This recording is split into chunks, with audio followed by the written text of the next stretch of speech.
2014 के बाद से ही देश में वैज्ञानिक परिदृश्य में अविश्वसनीय बदलाव के प्रेरणा स्रोत हैं माननीय प्रधानमंत्री जी। करतल ध्वनि के साथ आइए एक बार फिर अभिनंदन करें अति सम्माननीय प्रधानमंत्री श्री नरेंद्र मोदी जी का। छात्र इनोवेटर से एंटरप्रेन्योर्स बन रहे हैं, नन्ही आंखों के सपने वास्तविकता के धरातल पर साकार हो रहे हैं। देश में नवाचार और उद्यमिता की संस्कृति खुलकर सांस ले रही है।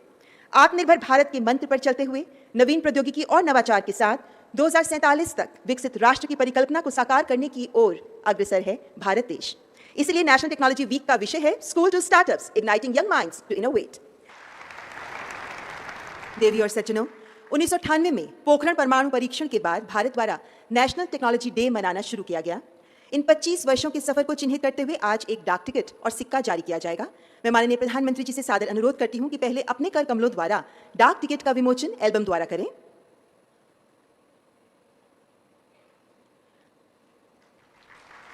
भारत सरकार के डाक विभाग द्वारा 25वें नेशनल टेक्नोलॉजी डे के उपलक्ष्य में विशेष रूप से इस डाक टिकट को तैयार किया गया है। And now may I please request honourable prime minister to kindly release the commemorative coin.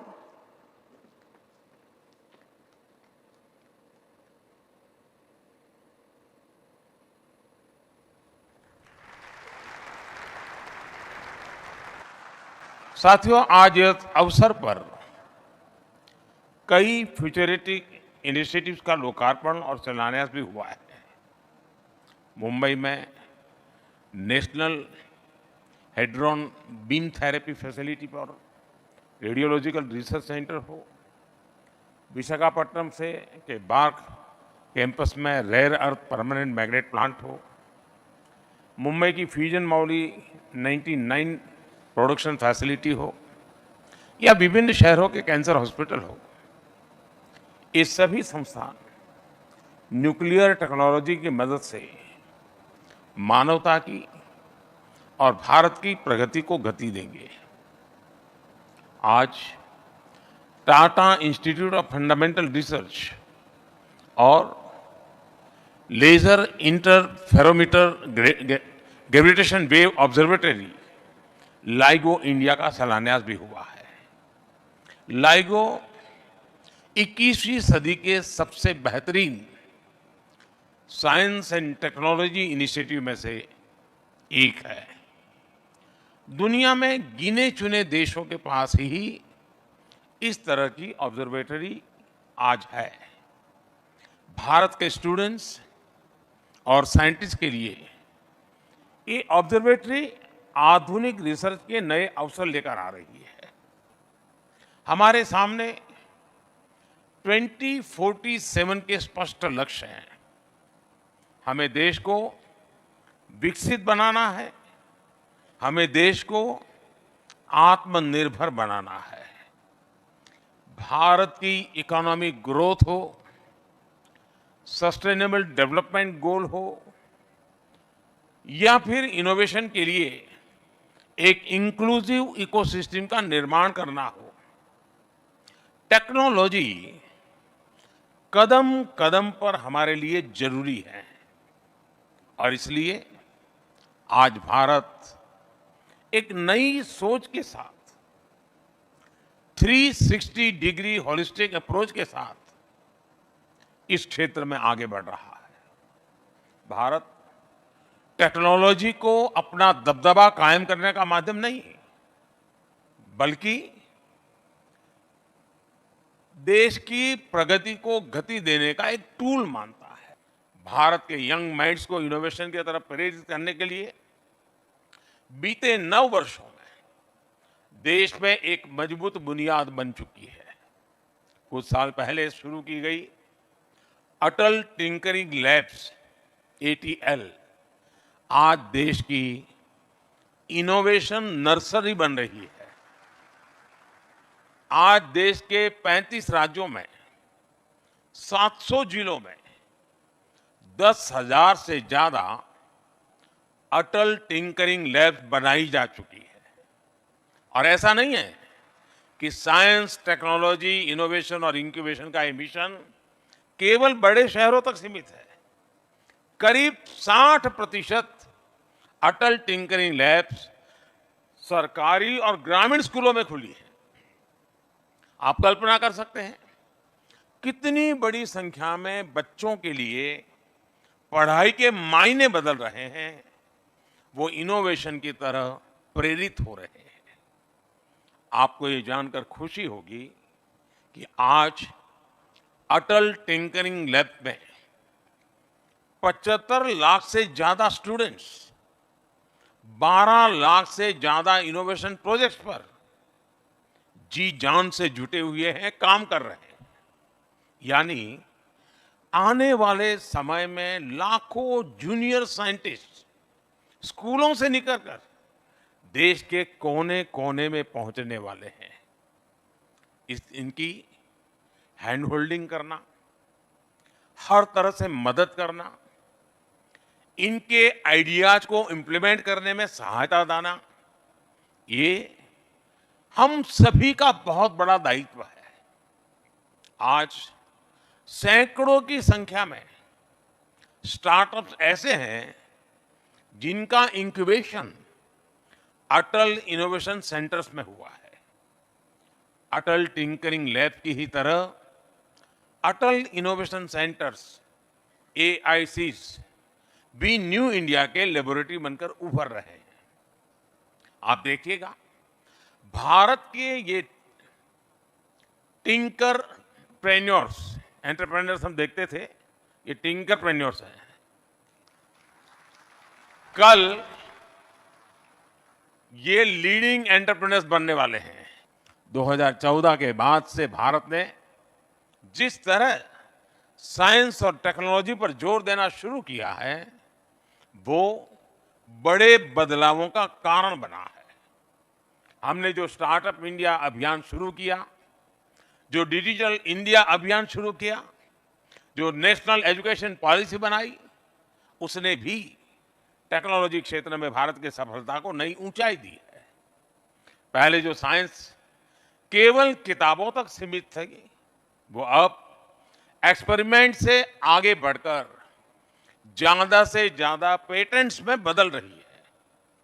Bharat में 10 साल पहले एक वर्ष में 4000 के आसपास पेटेंट ग्रांट होते थे।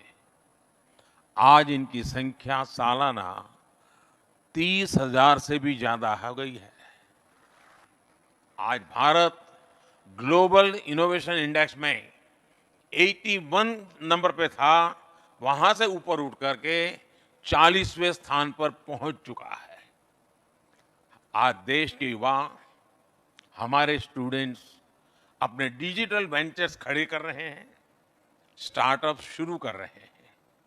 2014 में हमारे यहाँ स्टार्टअप की संख्या भी कुछ 100 के आसपास थी। आज हमारे देश में रिकॉग्नाइज्ड स्टार्टअप की संख्या भी करीब करीब 1 लाख पहुंच चुकी है।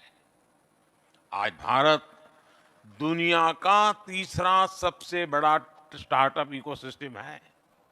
आपको भी याद होगा, कभी जेब में क्रेडिट या डेबिट कार्ड लेकर चलना स्टेटस सिंबल हुआ करता था, लेकिन भारत का UPI आज अपनी सिंप्लिसिटी की वजह से न्यू नॉर्मल बन गया है।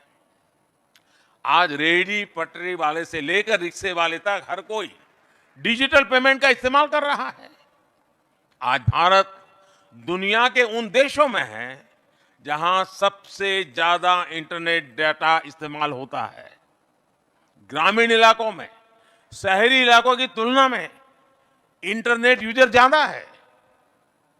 इसे लोगों के सामने जानकारियां, संसाधनों और अवसरों की एक नई दुनिया खुल रही है। जेम ट्रिनिटी हो, जेम पोर्टल हो, कोविन पोर्टल हो, या किसानों के लिए डिजिटल एग्रीकल्चर मार्केट इनैम, हमारी सरकार ने टेक्नोलॉजी का उपयोग एजेंट ऑफ इंक्लूजन के रूप में किया है। साथियों, टेक्नोलॉजी का सही तरीके से सही समय पर उपयोग समाज को नई शक्ति देता है। आज भारत में जीवन चक्र के हर पड़ाव के लिए कोई न कोई टेक्नोलॉजिकल सॉल्यूशंस तैयार हो रहे हैं। जन्म के समय ऑनलाइन बर्थ सर्टिफिकेट की सुविधा है। बच्चा जब स्कूल की शुरुआत करता है तो उसके पास ई पाठशाला और दीक्षा जैसे फ्री ई लर्निंग प्लेटफॉर्म्स है और आगे बढ़ने पर वो नेशनल स्कॉलरशिप पोर्टल पर स्कॉलरशिप के लिए अप्लाई कर सकता है। जब वो अपनी नौकरी शुरू करता है तो उसके पास यूनिवर्सल एक्सेस नंबर की सुविधा है ताकि जॉब बदलने पर भी उसे कोई भी दिक्कत ना आए। किसी बीमारी की स्थिति में वो तुरंत आज ई संजीवनी की मदद से अपनी उपचार की व्यवस्था कर सकता है। बुजुर्गों के लिए बायोमेट्रिक एनेबल्ड डिजिटल सर्विस जीवन प्रमाण की सुविधा है। आप सोचिए, पहले बुजुर्गों को पेंशन जैसे कामों के लिए अपने जिंदा होने का सबूत देना होता था। चाहे तबीयत खराब हो या चलना मुश्किल हो, उन्हें वेरिफिकेशन के लिए खुद जाना होता था। अब ये सारी परेशानियां टेक्नोलॉजी की मदद से समाप्त हो रही है। डे टू डे लाइफ में हर कदम पर टेक्नोलॉजी सॉल्यूशंस देश के नागरिकों की मदद कर रहे हैं। अगर उसे जल्दी पासपोर्ट बनवाना है तो एम पासपोर्ट सेवा है। अगर उसे एयरपोर्ट पर हैसल फ्री एक्सपीरियंस सुनिश्चित करना है तो डीजी यात्रा ऐप है। अगर उसे इंपॉर्टेंट डॉक्यूमेंट्स को सुरक्षित रखना है तो डिजी लॉकर है। इन सारे प्रयासों से सोशल जस्टिस सुनिश्चित करने और ईज ऑफ लिविंग बढ़ाने में मदद मिली है। आज एआई टूल्स नए गेम चेंजर बनकर उभरे हैं। हेल्थ सेक्टर में आज हम कितनी असीम संभावनाओं को देख रहे हैं। ड्रोन टेक्नोलॉजी में भी हर रोज नए इनोवेशंस हो रहे हैं। ऐसे ही थेरेपेटिक्स सेक्टर भी तेजी से आगे बढ़ रहा है। हमें ऐसी रिवॉल्यूशनरी टेक्नोलॉजी में लीड लेनी होगी। आज भारत अपने डिफेंस सेक्टर को आत्मनिर्भर बना रहा है। इससे भी हमारे युवा स्टार्टअप्स को बहुत से मौके मिल रहे हैं। डिफेंस में इनोवेशन के लिए हमने इनोवेशन फॉर डिफेंस एक्सीलेंस यानी आईडेक्स भी शुरू किया है। मुझे खुशी है कि रक्षा मंत्रालय ने आईडेक्स के 350 करोड़ रुपए से ज्यादा के 14 इनोवेशंस को प्रोक्योर किया है। साथियों, आई क्रिएट हो या फिर डीआरडीओ, यंग साइंटिस्ट लैब जैसे इनिशिएटिव आज इन प्रयासों को नई दिशा दे रहे हैं। स्पेस सेक्टर में भी न्यू रिफॉर्म्स के जरिए भारत एक ग्लोबल गेम चेंजर की भूमिका के सामने आ रहा है। अभी मैं एसएसएलवी और पीएसएलवी ऑर्बिटल प्लेटफॉर्म जैसी टेक्नोलॉजी देख रहा था। हमें स्पेस सेक्टर में हमारे स्टार्टअप के लिए यूज के लिए नए अवसर उपलब्ध कराने होंगे। हमें कोडिंग से लेकर गेमिंग और प्रोग्रामिंग तक हर क्षेत्र में लीड लेनी होगी।